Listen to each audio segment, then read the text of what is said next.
Okey, baiklah cikgu. Sehari ini saya akan terangkan pula bagaimana nak buat refleksi terhadap RPH kita tu.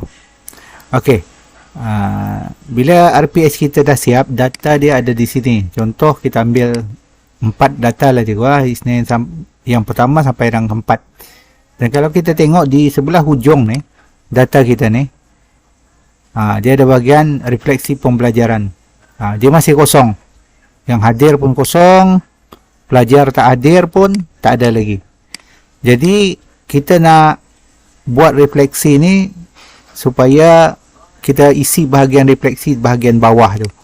Jadi kalau ini kita tengok 1, 3, 4, kita belum ada refleksi lagi, kosong. Jumlah pelajar tak hadir pun kosong. Okey, sekarang kita tengok bagaimana cara untuk buat refleksi. Jadi untuk refleksi lebih kurang juga cikgu, seperti mana kita buat RPH. Kita klik dekat RPH refleksi ni. Okey, sekarang katakanlah kita nak buat refleksi untuk RPH yang kod dia di sini dekat data ni, kod dia nombor 1. Kita nak kod dia nombor 1. Jadi dia punya RPH refleksi kosong. Jadi kita nak buat yang ini. Jadi kita pergi dekat sheet refleksi, RPH refleksi, kita letaklah kod 1. Kalau cikgu nak kod 2, letak kod 2, dia akan tukar. Ini katakanlah kita nak pakai kod 1. Kita tengok di sini. Yang ini cikgu jangan risau. Dia sebab yang lepas kita dah buat, jadi dia wujud di sinilah. Okey, sepatutnya dia kosong lah. Kosong. Sepatutnya macam ni. Jadi yang itu cikgu boleh padam saja, tekan delete saja cikgu. Okey. Untuk di sini, di bahagian refleksi ni, tengok dia ada bahagian pelajar. Di sini saya dah isilah 3 orang pelajar yang tak hadir. Jadi sepatutnya pelajar cikgu kalau belum diisi dia kosong. Kalau kosong, tengok pelajar yang hadir sepatutnya 20 lah, sebab tak ada pelajar yang tak hadir. Okey, jadi untuk buat refleksi, selepas cikgu mengajar, cikgu ambil balik refleksi yang cikgu gunakan hari itu dan cikgu buat refleksi. Jadi sepatutnya kosong macam ni. Kalau dia ada pun tak apa cikgu. Cikgu boleh type. Satu alternatif cikgu type sendiri, ataupun cikgu nak gunakan yang cadangan. Ini adalah cadangan refleksi.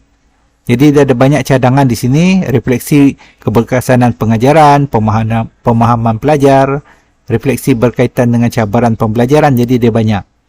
Jadi kalau cikgu nak idea, boleh ambil dekat sini. Idea dia mungkin kita ubah suai sedikit lah. Kalau cikgu rasa tak ada yang berkenan, cikgu jana refleksi. Klik saja refleksi, dia akan tukar. Dia ada cadangan lain. Tak ada, cikgu klik lagi, dia ada pula cadangan lain. Jadi banyak. Jadi mungkin kita ambil dan kita ubah suai lah mengikut keperluan kita. Katakanlah kita nak ambil yang ini, cadangan penambahbaikan, kita punya jenis refleksi lah.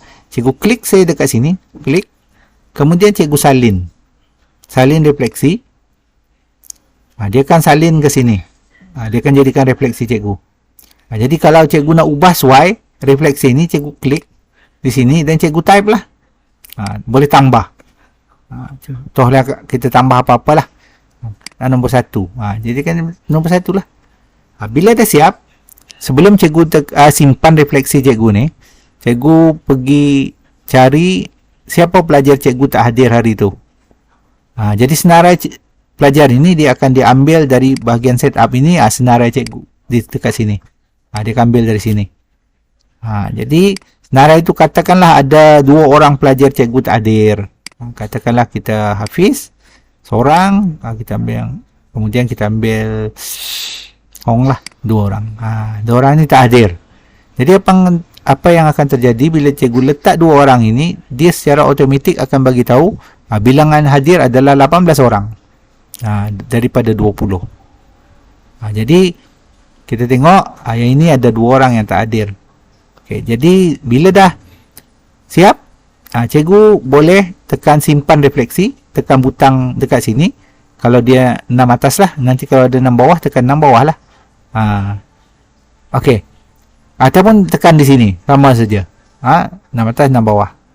Kalau dia 6 kelas cikgu 6 atas, 6 atas, kalau 6 bawah 6 bawah. Okey, katakanlah sekarang ni kita tengok pada data RPS 1 ni, kalau kita tengok data dia, dia belum ada refleksi, kosong, masih tak ada kan. Okey, sekarang ni bila kita tekan simpan kelas itu, kelas 1 tu, klik saja, dia akan simpan data kita tu. Refleksi tu dia akan simpan ke dalam data refleksi. Tengok. Bila kita klik dekat data, dah ada. Siapa pelajar kita tak hadir? Ini. Kan? 2. Okey, jadi untuk kita tahu apa guna pelajar ni nanti, ini untuk kita buat intervensi, kita tahu pelajar mana yang tertinggal subjek yang kita, tajuk yang kita ajar. Okey, untuk tahu buat analisis nanti, kita pergi dekat menu. Kita tengok untuk pelajar 6 atas, dia cicir 1. Cikgu klik saja cicir 1 ni, dia akan bawa. Tengok. Pelajar ini, Hafiz tadi tak hadir. Apa yang dia tak hadir? Pengukuhan graf bar compound. Hong pun sama. Jadi kita tahu pelajar ni dah tertinggal tajuk ni. Jadi senanglah untuk kita buat penambahbaikan. Okey. Itu satu. Kemudian kita buat yang kedua pula. Contohnya sama juga macam tadi. Cari. Yang ni biar saja cikgu. Contoh kita nak ambil yang ni lah. Tak perlu generate. Kita salin saja. Dia dah ada. Kan? Tengok pelajar mana yang tak hadir. Kemudian kita tukarlah. Mungkin pelajar lain pula. 2 orang. Kemudian boleh simpan terus. Simpan. Ini yang kedua. Berjaya simpan. Kita tengok pada bahagian data.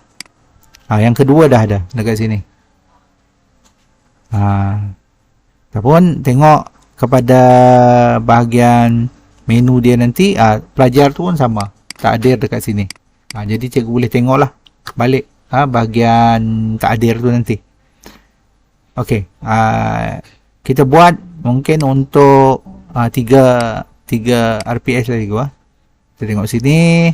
Yang ni mungkin kita ambil je lah mana-mana. Inilah. Klik salin. Dia dah siap salin. Kemudian ini mungkin semua hadir hari ini. Klik ni. Dah delete je lah. Tak ada. Kemudian kita simpan. Untuk ini yang ketiga. Kemudian kita ambil untuk RPH keempat. Sama. Ini kita ambil saya satu sini. Simpan. Salin. Refleksi. Dia akan buat dekat sini. Dah habis. Okey. Kemudian kita simpan. Okey, dah simpan. Jadi kalau kita tengok di sini, dia dah ada sampai 4 ni lah ada refleksi. Berapa orang hadir ada sini. Okey, jadi untuk pengantaran yang kedua yang mempunyai refleksi, cikgu klik dekat RPS seminggu ni juga sama. Masukkan refleksi mana yang ada bahagian kod kita. Jadi di sini cikgu ubah saja. Tadi refleksi yang pertama minggu ke-17 RPH dia kosong. Sekarang ini kita ubah yang ni saja kepada refleksi. Lepas ada refleksi kod betul. Kalau kita tengok di sini setelah ada refleksi, cikgu tengok dia dah ada refleksi. Setiap satu ni dah ada refleksi. Nombor 4 pun ada. Okey. Bila dah ada, kita simpanlah refleksi kita tu, RPH yang ada refleksi ni. Sebab ada 4, kita klik dekat save 4 RPH ini saja. Okay, kita tunggu sampai dia habis. Generate lah kita punya RPH itu. Kita tunggu. Okay, bila dah siap, okay saja kan, dan kemudian kita pergi dekat folder kita lah. Klik dekat sini. Minggu ke-17. Tadi ada satu yang ada RPH, satu lagi ada refleksi minggu ke-17. Jadi yang ini ada refleksi. Tengok dah ada yang kita buat tu tadi, ada dekat sini refleksi dia. Lengkaplah, ada jumlah pelajar hadir tak hadir. Ini untuk yang ada refleksi minggu ke-17. Nama kita ada refleksi. Yang ini boleh download juga cikgu. Boleh download masuk ke dalam notebook cikgu lah. Download ke dalam notebook ataupun cikgu simpan je dalam drive. Jadi ini cara bagaimana kita sediakan refleksi RPH dengan ada refleksi untuk kita hantar kepada pentadbir. Sekian, terima kasih.